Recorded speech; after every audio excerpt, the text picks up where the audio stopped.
தென்மேற்கு வங்கக்கடல் பகுதியில் நிலவிய ஆழ்ந்த காற்றழுத்த தாழ்வு மண்டலம் இன்று பிற்பகல் 2:30 மணி அளவில் புயலாக வலுப்பெற்றுள்ளது. ஃபெஞ்சல் என்று பெயரிடப்பட்டுள்ள இந்த புயல் தற்பொழுது புதுச்சேரிக்கு தென்கிழக்கே சுமார் 270 கிலோமீட்டர் தொலைவில் நிலை கொண்டுள்ளது. இது நாளை 30ஆம் தேதி காரைக்காலுக்கும் மாமல்லபுரத்திற்கும் இடையே புதுச்சேரிக்கு அருகில் பிற்பகல் புயலாக கரையை கடக்கக்கூடும். இதன் காரணமாக அடுத்து வரும் 3 தினங்களுக்கு தமிழகம், புதுவை, காரைக்கால் பகுதிகளில் பரவலாக மிதமான மழையும், ஒரு சில இடங்களில் கனமுதல் மிக கனமழையும், ஓரிரு இடங்களில் அதி கனமழையும் பெய்யக்கூடும். அடுத்து வரும் 24 மணி நேரத்தை பொறுத்தவரையில் டெல்டா மாவட்டங்கள் புதுச்சேரி, விழுப்புரம், செங்கல்பட்டு ஆகிய மாவட்டங்களில் ஓரிரு இடங்களில் அதி கனமழையும், திருவள்ளூர், காஞ்சிபுரம், அரியலூர், தஞ்சாவூர் ஆகிய மாவட்டங்களில் ஓரிரு இடங்களில் கனமுதல் மிக கனமழையும், திருவண்ணாமலை, கள்ளக்குறிச்சி, திருச்சிராப்பள்ளி, புதுக்கோட்டை, சிவகங்கை, ராமநாதபுரம் ஆகிய மாவட்டங்களில் ஓரிரு இடங்களில் கனமழைக்கும் வாய்ப்புள்ளது. நாளை 30ஆம் தேதி திருவள்ளூர், சென்னை, காஞ்சிபுரம், செங்கல்பட்டு, விழுப்புரம், புதுச்சேரி, கள்ளக்குறிச்சி, கடலூர் ஆகிய மாவட்டங்களில் ஓரிரு இடங்களில் அதி கனமழையும், திருவண்ணாமலை, வேலூர், அரியலூர், தஞ்சாவூர் டெல்டா மாவட்டங்களில் ஓரிரு இடங்களில் மிக கனமழையும், திருப்பத்தூர், தருமபுரி, நாமக்கல், திருச்சிராப்பள்ளி, புதுக்கோட்டை ஆகிய மாவட்டங்களில் ஓரிரு இடங்களில் கனமழைக்கும் வாய்ப்புள்ளது. தரைக்காற்று எச்சரிக்கை பொறுத்தவரையில்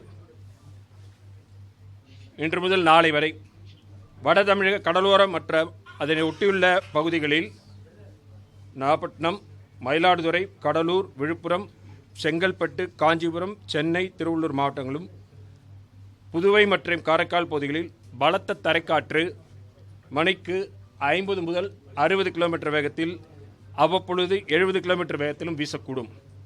நாளை புயல் கரையை கடக்கின்ற பொழுது சூறாவளி காற்றானது மயிலாடுதுறை, கடலூர், விழுப்புரம், செங்கல்பட்டு, காஞ்சிபுரம், சென்னை, திருவள்ளூர் மாவட்டங்களிலும், புதுவை பகுதிகளிலும் மணிக்கு 70 முதல் 80 கிலோமீட்டர் வேகத்திலும், அவ்வப்பொழுது 90 கிலோமீட்டர் வேகத்திலும் வீசக்கூடும். மீனவர்கள் அடுத்து வரும் 2 தினங்களுக்கு கடலுக்குள் செல்ல வேண்டாம் என்று அறிவுறுத்தப்படுகிறார்கள்.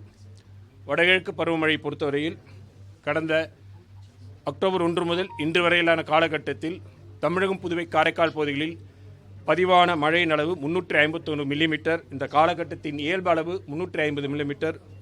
இது இயல்பை ஒட்டியுள்ளது. அடுத்து இந்த ஃபெஞ்சல் புயலின் நிலை குறித்து ஃபோர்காஸ்ட் செஞ்சதில் அப்பப்போ உங்களுக்கு மாற்றங்கள் இருந்ததாக சொல்லப்படுகிறது. அதை பற்றி சொல்கிறோம். 26 முதல் 27ஆம் தேதி வரை பார்த்தபொழுது முன்னாடி நம்ம சொல்லிட்டு இருந்தோம், எந்த காற்றழுத்த தாழ்வு மண்டலம் அல்லது குறைந்த காற்றழுத்த பகுதி வலுப்பெறப்படும் என்றால் வளிமண்டலத்தின் கீழ்ப்பகுதிகளில் காற்று குவிதலும், மேல் பகுதியில் விரிவடைதல், நடுப்பகுதியில் காற்று அதுக்கு செல்லக்கூடிய மாய்ச்சர், இது போல் பல ஃபேக்டர்ஸ் இருக்கக்கூடிய சூழ்நிலை பார்த்துருக்குறோம். நம்ம இப்போ 26 முதல் 27 தேதி வரைக்கும் அந்த படத்தில் பார்த்தீங்கன்னா இன்க்ரீஸ் ஆகிட்டு இருந்தது. 27 முதல் 28ஆம் தேதி குறைந்தது, காற்று கீழ்ப்பகுதியில் குறைந்து தொடங்கியது. 28 முதல் 29 வரையிலான காலகட்டத்தில் இன்று அதன் பிறகு தொடர்ந்து கீழ்ப்பகுதியில் காற்று குவிதல் அதிகரித்துள்ளது. மேலும் வளிமண்டலத்தின் மேல் பகுதியில் காற்று விரிவது தொடர்ந்து நிலை பெற்றிருந்தது.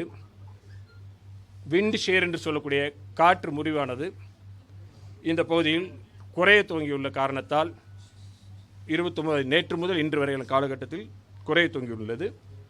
மேலும் இந்த ஃபெஞ்சல் புயலானது ஆரம்ப காலகட்டத்தில் தென்கிழக்கு வங்கக்கடலிலிருந்து இலங்கையை நோக்கி செல்கின்ற பொழுது, அது சென்ற பொழுது அதனுடைய வேகம் குறைவாக குறைந்து இலங்கை அருகில் பெருமளவு நிறை கொண்டிருந்த பொழுது அதிலிருந்து பெருமளவு மழை பெய்திருந்தது.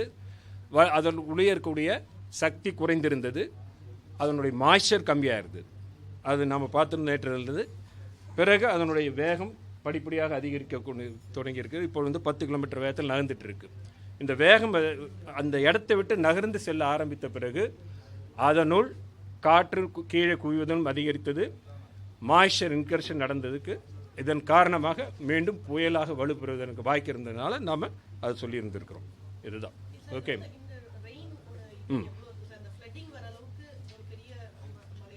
ஃப்ளட்டிங்கிறது நம்ம சொல்ல முடியாது. இதில் நம்ம சொல்லியிருக்க கனமழை, மிக கனமழை, அந்த இதுக்கான இதுதான் நம்ம கொடுத்துருக்கோம்.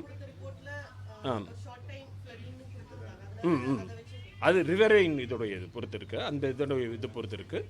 நம்மளுடைய இதில் கனமழைக்கும் அதிக கனமழைக்கான வாய்ப்புகள் நம்ம சொல்லியிருக்கிறோம். கடலோர மாவட்டங்களில் காற்றுடைய இம்பேக்டும் இருக்கும், அந்த மழையோட இம்பேக்ட் இருக்கும்.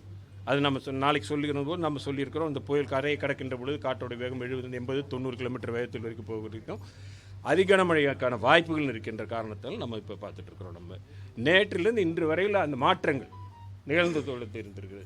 ஏன்னா இந்த சமீபத்தில் உருவானதில் இந்த காற்றழுத்த தாழ்வு பகுதியுடைய வலுவை பொறுத்த வரைக்கும் இந்த இதில் இது ஒரு வித்தியாசமான சிஸ்டம் தான். ஏன்னா இதனுடைய மாற்றங்கள் எந்த கணினி மாதிரிகளை பொறுத்தவரையில் கணினி மாதிரிகள் ஒவ்வொன்றுக்கும் இடையிலும் வேறுபாடு இருந்தது.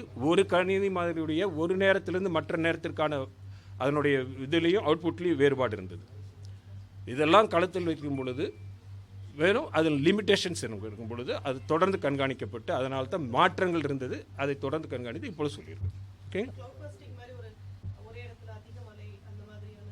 க்ளவுட் பஸ்ட் என்பது ஒரு மணி நேரத்தில் 10 சென்டிமீட்டருக்கு மேலே வந்தால் அதிகன மழை வருது. இந்த அதிகன மழை பரவலாக வரப்போகுதா, ஒரு மணி நேரத்துக்குள்ளே வரப்போகுதாங்கிறதெல்லாம் வெரி டிஃபிகல்ட் சொல்கிறக்கூடிய சிஸ்டம். Highly dynamic. நம்ம ஏற்கனவே பார்த்துட்ருக்குறோம். இந்த சிஸ்டம் மெதுவாக நகரக்கூடிய இதை பார்க்கிறோம். அதனுடைய வலுவில் மாற்றங்கள் ஏற்படுகிறத பார்க்கிறோம். இதெல்லாம் தொடர்ந்து இருக்கக்கூடியதுனால தொடர்ந்து கண்காணித்து சொல்லியிருக்கோம். காற்றுடைய எச்சரிக்கை கொடுக்கப்பட்டிருக்கு, மழையோட எச்சரிக்கை கொடுக்கப்பட்டிருக்கிறது. தொடர்ந்து கண்காணித்து அவ்வப்பொழுது தகவல்கள் தெரிவிக்கப்படும்.